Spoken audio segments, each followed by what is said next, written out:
অস্বাভাবিক মৃত্যু হলো এক গৃহবধূর। বাড়ির ভেতর গলায় ফাঁস লাগিয়ে আত্মঘাতী হলেন ওই গৃহবধূ বলে জানা গিয়েছে। ঘটনাটি ঘটেছে পশ্চিম মেদিনীপুর জেলার কেশিয়ারি থানার আমতলা এলাকায়। জানা গিয়েছে শনিবার সকালে বাড়ির ভেতর থেকে ঝুলন্ত অবস্থায় দেহ উদ্ধার হয় ওই গৃহবধূর। ঘটনার খবর পেয়ে ঘটনাস্থলে পৌঁছয় কেশিয়ারি থানার পুলিশ জানিয়েছে মৃত গৃহবধূর নাম ডলি পাত্র, বয়স 32 বছর, বাড়ি কেশিয়ারি থানার গগনেশ্বরের বেলুত এলাকায়। কর্মসূত্রে দীর্ঘদিন ধরে কেশিয়ারি রামতলা এলাকায় থাকতেন ওই গৃহবধূ। মৃত্যুর কারণ নিয়ে ধোঁয়াশা থাকায় মৃতদেহ ময়না তদন্তে পাঠানোর জন্য উদ্ধার করেছে কেশিয়ারি থানার পুলিশ। একটি অস্বাভাবিক মৃত্যুর মামলা রুজু করে তদন্তে নেমেছে পুলিশ। সকালে বাড়ির ভেতর থেকে গৃহবধূর ঝুলন্ত দেহ উদ্ধার হওয়ায় চাঞ্চল্য ছড়িয়েছে এলাকায়।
Happy hour saving জিওপিপিতে।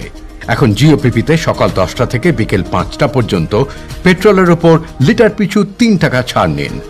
Bumper prize হিসেবে একটা ব্র্যান্ড নিউ এসইউভি জিতুন আর অনেক আকর্ষণীয় পুরস্কার প্রতিদিন এবং প্রত্যেক সপ্তাহে।